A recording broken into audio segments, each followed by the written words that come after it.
1 minute now until touchdown. Discovery's landing gear will be locked down and into place at 300 feet in altitude.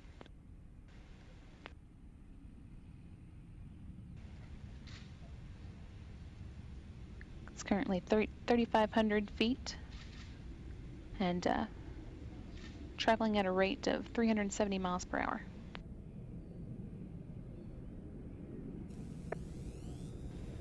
"30 seconds until touchdown.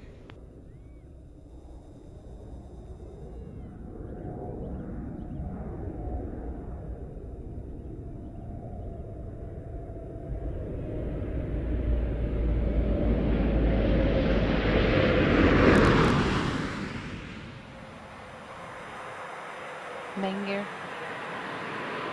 landing gear now down and locked.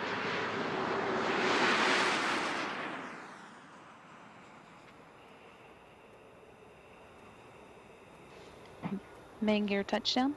Pilot Jim Dutton now deploying the drag chute.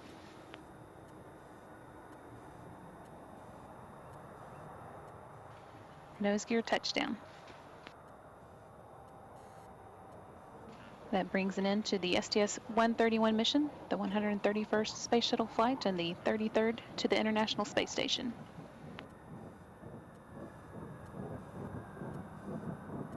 Discovery left Florida on April 5th with 7.6 tons of new science equipment and spare parts, including equipment that should improve the station's capability for Earth observation work, equipment that could help astronauts avoid muscle atrophy, and scientists better understand muscle atrophy, and equipment that will help keep the station systems cooling properly.